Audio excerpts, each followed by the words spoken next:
So hello everyone, आ चुके हैं आज हम नया वीडियो लेकर के, जिसके अंदर आज हम करने वाले हैं ज्योग्राफी 12th क्लास के सेकंड चैप्टर के मोस्ट इम्पॉर्टेंट क्वेश्चन आंसर्स, जो बोर्ड एग्ज़ाम के लिए बहुत ज़्यादा यूज़फुल हैं और बहुत ज़्यादा इम्पॉर्टेंट हैं। तो सेकंड चैप्टर की शुरुआत करते हैं, विश्व जनसंख्या वितरण घनत्व और वृद्धि। तो सबसे पहले MCQ देख लेते हैं। फर्स्ट क्वेश्चन क्या है? फर्स्ट क्वेश्चन है कि विश्व में सर्वाधिक जनसंख्या घनत्व वाला देश कौन सा है? तो विश्व में सर्वाधिक जनसंख्या घनत्व वाला देश है सिंगापुर। नेक्स्ट क्वेश्चन है, कटंगा जाम्बिया क्षेत्र किसके लिए प्रसिद्ध है? तो वो है तांबा के लिए। किसने कहा था कि लोगों की संख्या खाद्य आपूर्ति की अपेक्षा अधिक तेजी से बढ़ेगी? तो ये कहा था मॉल्थस ने। नेक्स्ट क्वेश्चन है, जापान का कोबे ओसाका क्षेत्र जिस कारण से सान बसा हुआ है वह है औद्योगिकीकरण। ठीक है, नेक्स्ट देख लेते हैं, जनांकीय संक्रमण सिद्धांत संक्रमण की प्रथम अवस्था संबंधित है, तो वो है उच्च जन्म दर और उच्च मृत्यु दर से। जनांकीय संक्रमण सिद्धांत कब दिया गया था? तो ये याद रखिएगा, ये दिया गया था 1929 में थॉमसन और नोटिस्टिन के द्वारा। ठीक है, नेक्स्ट क्वेश्चन है, दो समय बिंदुओं के बीच हुई जनसंख्या के परिवर्तन को यदि प्रतिशत में व्यक्त करें तो वह कहलाएगा जनसंख्या का वृद्धि दर। जनसंख्या परिवर्तन को मापने के लिए निम्नलिखित में से कौन सा घटक अनिवार्य नहीं है? तो वो है स्वास्थ्य। नेक्स्ट है, सर्वाधिक जन्म दर वाला महाद्वीप कौन सा है? तो सर्वाधिक जन्म दर वाला महाद्वीप है अफ्रीका। ठीक है, नेक्स्ट क्वेश्चन देखते हैं, जनसंख्या की सबसे कम वृद्धि दर कहाँ पाई जाती है? तो सबसे कम वृद्धि दर पाई जाती है ओशिनिया में। नेक्स्ट क्वेश्चन है, विश्व में सर्वाधिक जनसंख्या वाला देश कौन सा है? तो ये तो हम सभी जानते हैं, चीन। नेक्स्ट क्वेश्चन है, मानसून एशिया में जनसंख्या की सघनता का कारण है? तो मानसून में उपजाऊ मैदान भी है, औद्योगिकीकरण है, नगरीकरण है, तो ये सभी हो जाएगा। ठीक है, नेक्स्ट है, विरल जनसंख्या वाला देश कौन सा है? तो विरल जनसंख्या वाले देश कौन से आते हैं? उष्ण मरुस्थल, ठंडे मरुस्थल, अति ठंडे मरुस्थल, तो इसका भी आंसर हो जाएगा उपरोक्त सभी। नेक्स्ट क्वेश्चन है, जनसंख्या वितरण को प्रभावित करने वाला आर्थिक कारक क्या है? तो आर्थिक कारण में नगरीकरण भी है, खनिज भी है, परिवहन भी है, तो ये सभी। अब हम शॉर्ट टाइप क्वेश्चन आंसर्स देख लेते हैं। शॉर्ट टाइप में फर्स्ट क्वेश्चन है, जनसंख्या घनत्व से क्या आशय है? तो लोगों की संख्या भूमि के आकार के बीच अनुपात को जनसंख्या घनत्व कहते हैं। ठीक है, नेक्स्ट क्वेश्चन है, प्रवास क्या है? तो प्रवास का अर्थ किसी व्यक्ति अथवा समूह के एक स्थान से दूसरे स्थान पर जाकर बसने को प्रवास कहते हैं। इसके अंदर मेन चीज़ क्या है? एक स्थान से दूसरे स्थान पर जाकर बसने को प्रवास कहते हैं। ठीक है, नेक्स्ट क्वेश्चन है, विश्व में सघन जनसंख्या वाले क्षेत्रों के नाम लिखिए। तो सघन जनसंख्या वाले क्षेत्र हैं USA, संयुक्त राज्य अमेरिका, यूरोप का उत्तर पश्चिमी भाग तथा दक्षिणी भाग और दक्षिण और पूर्वी एशिया के कुछ भाग। ठीक है, नेक्स्ट क्वेश्चन है, विश्व में विरल जनसंख्या वाले क्षेत्रों के नाम क्या है? तो वो तो थे सघन जनसंख्या वाले। अब विरल जनसंख्या वाले क्षेत्र कौन सा है? तो दक्षिणी ध्रुव के समीप उष्ण शीत मरुस्थल, विषुवत रेखा के समीप उच्च वर्षा के अन्य क्षेत्र आदि में विरल जनसंख्या पाई जाती है। ठीक है, नेक्स्ट क्वेश्चन पे बढ़ते हैं हम। नेक्स्ट क्वेश्चन है अपना कि जनसंख्या के वितरण को प्रभावित करने वाले दो भौगोलिक कारक कौन कौन से हैं? तो क्या है, जनसंख्या वितरण को प्रभावित करने वाले भौगोलिक कारक में एक है जलवायु और दूसरा है भू आकृति। ठीक है, नेक्स्ट क्वेश्चन है, जनसंख्या के वितरण को प्रभावित करने वाले दो आर्थिक कारक भौगोलिक कारक कौन से हैं? एक तो जलवायु, एक भू आकृति है। ठीक है, अब ये आर्थिक कारण कौन से है? तो आर्थिक कारण है एक तो खनिज और नगरीकरण। इन दो कारणों की वजह से जनसंख्या वितरण प्रभावित होता है। ठीक है, नेक्स्ट क्वेश्चन है, जनसंख्या वृद्धि किसे कहते हैं? तो किसी निश्चित अवधि के दौरान किसी निश्चित क्षेत्र के निवासियों की संख्या में परिवर्तन को जनसंख्या वृद्धि कहते हैं, या यूँ कह लें कि किसी निश्चित भौगोलिक क्षेत्र में निवासित लोगों की जनसंख्या में होने वाले परिवर्तन को जनसंख्या वृद्धि कहते हैं। ठीक है, नेक्स्ट क्वेश्चन है, जनसंख्या में वृद्धि दर से क्या आशय है?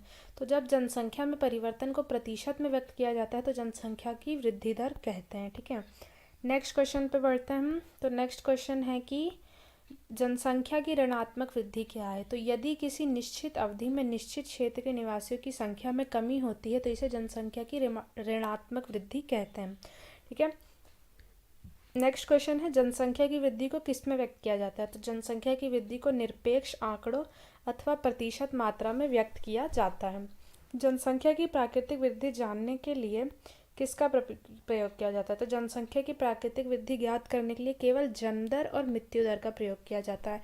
मोस्ट इम्पॉर्टेंट क्वेश्चन है, आप एक बार इन सबको अच्छे से पढ़ के जाइएगा तो बहुत अच्छे आप मार्क्स स्कोर कर सकते हैं। नेक्स्ट क्वेश्चन है, अशोधित मृत्यु दर किसे क्या आशय है या किसे कहा जाता है? ठीक है, तो अशोधित जन्म दर को प्रति 1000 स्त्रियों पर जन्मे दिए गए जीवित बच्चों की संख्या में व्यक्त किया जाता है। ठीक है, और अशोधित मृत्यु दर इसमें एक वर्ष में प्रति 1000 जनसंख्या के अनुपात में मरने वाले व्यक्तियों की संख्या को अशोधित मृत्यु दर कहते हैं। नेक्स्ट क्वेश्चन है कि प्रवास से क्या आशय है? तो किसी व्यक्ति अथवा जन समूह के एक स्थान से दूसरे स्थान पर जाकर बसने को प्रवास कहते हैं। बाह्य प्रवास का क्या अर्थ है? तो अंतरराष्ट्रीय सीमाओं को पार करने वाला प्रवास बाह्य प्रवास कहलाता है। ठीक है, अंतरराष्ट्रीय सीमा को पार किया तो बाह्य प्रवास। परिवार नियोजन से क्या तात्पर्य है या क्या कार्य है? ठीक है, परिवार नियोजन का कार्य बच्चों के जन्म को रोकना अथवा उनमें अंतराल रखना है। ठीक है, परिवार योजना सुविधाएं किससे महत्वपूर्ण भूमिका निभाती है? तो परिवार नियोजन सुविधाएं जनसंख्या वृद्धि को सीमित करने और महिलाओं के स्वास्थ्य को बेहतर करने में महत्वपूर्ण भूमिका निभाती है। नेक्स्ट क्वेश्चन है, जनसांख्यिकीय संक्रमण का उपयोग किस में किया जाता है? तो क्वेश्चन में ही आंसर है कि जनसांख्यिकीय संक्रमण का उपयोग किसी क्षेत्र की जनसंख्या के वर्णन तथा भविष्य की जनसंख्या के पुनर्नुमान लगाने में किया जाता है। विश्व में सर्वाधिक जनसंख्या वाला देश है चीन, जैसा कि हमने एमसीक्यूज में भी देख लिया। एशिया में विश्व की कितने प्रतिशत जनसंख्या निवास करती है? तो 60% निवास करती है। जन घनत्व को परिभाषित करो। तो प्रति वर्ग किलोमीटर में रहने वाले व्यक्तियों की संख्या उस क्षेत्र की जनसंख्या घनत्व कहलाता है।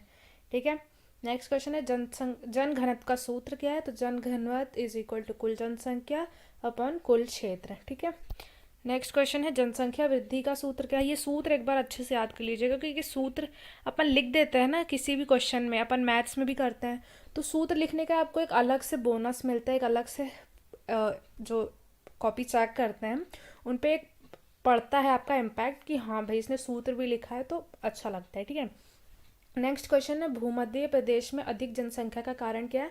तो सुखद व उच्चतम जलवायु। जहाँ पे जलवायु अधिक अच्छी होगी, जलवायु अच्छी होगी, वहाँ पे जनसंख्या बहुत ज़्यादा जाकर बसना करेगी। जैसे जहाँ पे ज़्यादा बारिश होती रहती है, यहाँ ज़्यादा गर्मी पड़ती रहती है, जहाँ का जलवायु ऐसा असंतुलन रहता है, वहाँ पे जनसंख्या ज़्यादा निवास नहीं करती है, वहाँ से प्रवास ज़्यादा करती है। तो ठीक है, अशोधित जन्म दर क्या है? तो प्रति 1000 स्त्रियों पर जन्म दिए गए जीवित बच्चों की संख्या। उत्प्रवास क्या है? तो प्रवास जो एक स्थान से बाहर चले जाते हैं उत्प्रवासी कहलाते हैं। प्रवास के दो प्रकार होते हैं, उत्प्रवास और अप्रवास। ये एडिशनल भी आप लिख सकते हैं अगर ये 2 मार्क्स का आता है या ऐसे। नेक्स्ट क्वेश्चन है, जनसंख्या वितरण को प्रभावित करने वाले कोई 2 कारक बताओ। तो एक तो जलवायु और एक मृदा मिट्टी। ठीक है, प्रवास किसे कहते हैं? ये हमने पहले भी एक बार देख लिया, वापस से देख लेते हैं। किसी व्यक्ति या व्यक्तियों के समूह को अपने निवास स्थान की स्थायी परिवर्तन प्रवास कहलाता है। यह स्थायी, अस्थायी या मौसमी हो सकता है। जैसे मौसमी कैसे हो सकता है? जैसे कि किसी जगह पे बहुत ज़्यादा गर्मी पड़ रही है, ठीक है, तो कुछ दिनों के लिए जैसे मसूरी वगैरह जम्मू कश्मीर की साइड लोग घूमने चले जाते हैं, ठीक है, वो तो खैर एक पर्यटन सेवा हो गई, एक परिवहन हो गया थोड़ा। पर प्रवास में क्या है, वहाँ जाके आप बस गए, आपने थोड़े दिनों तक काम वाम किया, रहे करे, उसके बाद आप वापस आ गए, तो ये मौसमी प्रवास की, मौसम की वजह से वो गए, फिर मौसम की वजह से आ गए। स्थायी प्रवास मतलब वहीं जा करके आप बस गए, वहीं पे आप बस गए, ठीक है, इस स्थान को छोड़ के। अस्थायी में क्या है, आप वहाँ गए, वहाँ आपको नहीं जमा, आप दूसरी जगह चले गए, तो ये अस्थायी है कि आप एक जगह पे स्थायी होकर के प्रवास आपने नहीं किया है, आप टिके नहीं है, ठीक है। नेक्स्ट क्वेश्चन क्या है, अब ये थोड़े से लॉन्ग टाइप क्वेश्चन अपन देख लेते हैं कि ये क्वेश्चन अगर आ जाते हैं तो आप इनका बड़े में आंसर कैसे लिख सकते हैं, ठीक है। तो क्वेश्चन क्या है कि जलवायु किस तरह मनुष्य को प्रभावित करती है, स्पष्ट कीजिए कि जलवायु मनुष्य पे किस तरह प्रभावित डालती है ताकि वो वहाँ से प्रवास करता है, वहाँ पे बसता है, वहाँ की जनसंख्या बढ़ती है, तो किस प्रकार मनुष्य को प्रभावित करता है। तो आंसर देख लेते हैं।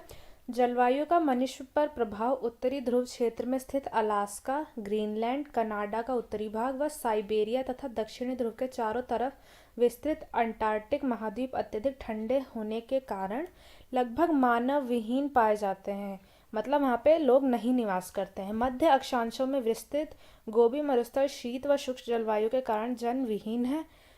पृथ्वी के धरातल का लगभग 160 लाख वर्ग किलोमीटर क्षेत्र ऐसा है जहां अधिक सर्दी के कारण खेती नहीं की जा सकती और प्रतिकूल जलवायु को असली आलसी, निर्बल व अकुशल बना देती है, जबकि उत्तम जलवायु के निवासी फुर्तीले, उत्साही तथा जोश से भरे रहते हैं। ठीक है, अब नेक्स्ट क्वेश्चन क्या है?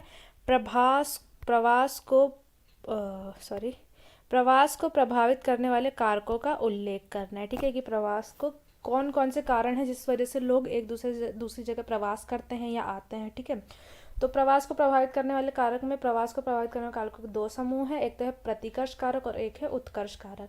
तो प्रतिकर्ष कारक में क्या आते हैं? बेरोजगारी, रहन सहन की निम्न दशाएं, राजनीतिक उपद्रव, प्रतिकूल जलवायु, प्राकृतिक विपदाएं, महामारियां, सामाजिक आर्थिक पिछड़ेपन जैसे कारण उद्गम स्थल को कम आकर्षित करते हैं। मजबूरी में छोड़े गए अपने स्थान को प्रतिकर्ष प्रेरित प्रवास कहते हैं। ठीक है, नेक्स्ट है अपकर्ष कारक। तो अपकर्ष में क्या है? काम के बेहतर अवसर, जीने की अच्छी दशाएं, शांति व स्थायित्व, जीवन व संपत्ति की सुरक्षा तथा सुखद जलवायु जैसे कारण गंतव्य को उद्गम स्थल की अपेक्षा अधिक अपकर्ष बनाते हैं। अपनी बेहतरी के अवसरों से आकर्षित होकर किया गया प्रवास अपकर्ष प्रेरित प्रवास कहलाता है। ठीक है, नेक्स्ट क्वेश्चन है अपना, जनसंख्या की धनात्मक वृद्धि एवं ऋणात्मक वृद्धि को समझाइए कि किस प्रकार जनसंख्या एक तो धनात्मक वृद्धि करती है और एक तरफ से ऋणात्मक वृद्धि करती है। तो जनसंख्या का धनात्मक वृद्धि तब होता है जब दो समय बिंदुओं के बीच जन्म दर मृत्यु दर से अधिक हो या अन्य देशों के लोग स्थायी रूप से उस देश में प्रवास कर जाएं। ठीक है, जनसंख्या की ऋणात्मक वृद्धि कब होगी? यदि दो समय बिंदुओं के बीच जनसंख्या कम हो जाए तो उसे ऋणात्मक वृद्धि कहते हैं। तब होती है जब जन्म दर मृत्यु दर से कम हो। ठीक है, चलो नेक्स्ट क्वेश्चन देखते हैं। जनसंख्या की प्राकृतिक वृद्धि व वास्तविक वृद्धि को समझाइए। तो जनसंख्या की प्राकृतिक वृद्धि कैसे होती है? जनसंख्या की प्राकृतिक वृद्धि दो समय बिंदुओं में जन्म दर और मृत्यु दर के अंतर से है। ठीक है, बढ़ने वाली जनसंख्या को इस क्षेत्र की प्राकृतिक वृद्धि कहते हैं। जैसे प्राकृतिक वृद्धि जन्म माइनस मृत्यु। जनसंख्या की वास्तविक वृद्धि, इसमें जनसंख्या की जन्म व मृत्यु दर के साथ साथ प्रवास व अप्रवास भी गणना की जाती है। वास्तविक वृद्धि में जन्म माइनस मृत्यु प्लस उत्प्रवास माइनस उत्प्रवासी, अप्रवासी माइनस उत्प्रवासी। ठीक है, नेक्स्ट क्वेश्चन है, जन्म दर की माप अशोधित क्यों है? स्पष्ट कीजिए। तो जन्म दर की माप को अशोधित होने के कारण जन्म दर ज्ञात करने के तरीके में निम्नलिखित त्रुटियां हैं, जिस कारण से इसे अशोधित कहा जाता है। इस माप में प्रयुक्त प्रति 1000 जनसंख्या में बच्चे और बूढ़े भी शामिल हो जाते हैं, जबकि वह वर्ग प्रजनन कार्य में सक्रिय नहीं होता। इस माप में संबंधित जनसंख्या की आयु, लिंगानुपात तथा व्यवहारिक स्तर को भी ध्यान में नहीं रखा जाता है। ठीक है, नेक्स्ट क्वेश्चन देखते हैं। नेक्स्ट क्वेश्चन क्या है? वीडियो ज़्यादा लंबा तो नहीं हो रहा ना? चलो एक चैप्टर तो अपन कंप्लीट करेंगे ही। ठीक है, तो नेक्स्ट क्वेश्चन है, जनसंख्या वितरण और जनसंख्या घनत्व में दो अंतर लिखने हैं अपन को। ठीक है, तो जनसंख्या वितरण के से आशय जन समूह के स्थानिक वितरण से, जनसंख्या वितरण में स्थानिक वितरण पर अधिक बल दिया जाता है। ठीक है, जनसंख्या घनत्व में क्या है? तो जनसंख्या घनत्व से आशय जनसंख्या एवं धरातल के अनुपात से है। ठीक है, जनसंख्या घनत्व में जनसंख्या आकार एवं क्षेत्र के अनुपातिक संबंधों पर बल दिया जाता है। ठीक है, नेक्स्ट क्वेश्चन क्या है? नेक्स्ट क्वेश्चन है, प्राय जन विहीन क्षेत्र को स्पष्ट कीजिए। विश्व के वे क्षेत्र जहां जनसंख्या घनत्व एक व्यक्ति वर्ग किलोमीटर में से भी कम पाया जाता है, जन विहीन क्षेत्र कहलाता है। जहाँ पे एक व्यक्ति प्रति वर्ग किलोमीटर से भी कम होता है, मतलब 1 किलोमीटर के अंदर एक व्यक्ति से भी कम जने रहना, मतलब एक व्यक्ति भी किसी किलोमीटर में नहीं है। ठीक है, तो उसको जन विहीन क्षेत्र कहलाता है। पृथ्वी के स्थल भाग का लगभग 70% क्षेत्र आवास से है, जिसे इस वर्ग में रखा जाएगा। ठीक है, जाता है। जनसंख्या वृद्धि के दुष्परिणामों के 4 बिंदु लिखने हैं अपन को, कि जनसंख्या की जो वृद्धि हो रही है उसके दुष्परिणाम क्या है। ठीक है, तो फर्स्ट क्या है? जनसंख्या वृद्धि के फलस्वरूप खाद्यान्न आपूर्ति व आवास की समस्या उत्पन्न हो रही है। जनसंख्या वृद्धि से लोग मूलभूत सुविधाओं से वंचित हो रहे हैं। इससे बेरोजगारी और निर्धनता में वृद्धि हो रही है। जनसंख्या वृद्धि से कृषि भूमि क्षेत्र निरंतर कम होता जा रहा है और वनों का विनाश हो रहा है। ठीक है, नेक्स्ट क्वेश्चन है अपना, जनसंख्या वृद्धि के लिए उत्तरदायी घटकों को लिखिए। जो जनसंख्या वृद्धि के लिए उत्तरदायी मूलभूत घटक क्या है? एक तो जन्म दर, मृत्यु दर और प्रवास। जनसंख्या में प्रति 1000 व्यक्तियों पर किसी देश में जन्मे बच्चों की संख्या को जन्म दर कहते हैं।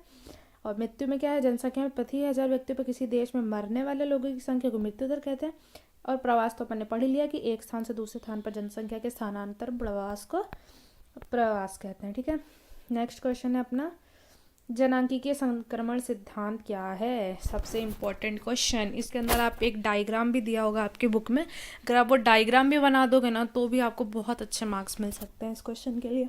ठीक है, तो ये देखते हैं, इस सिद्धांत का प्रयोग किसी भी क्षेत्र की जनसंख्या का वर्णन एवं भावी जनसंख्या के पुनर्नुमान के लिए लगाया जाता है।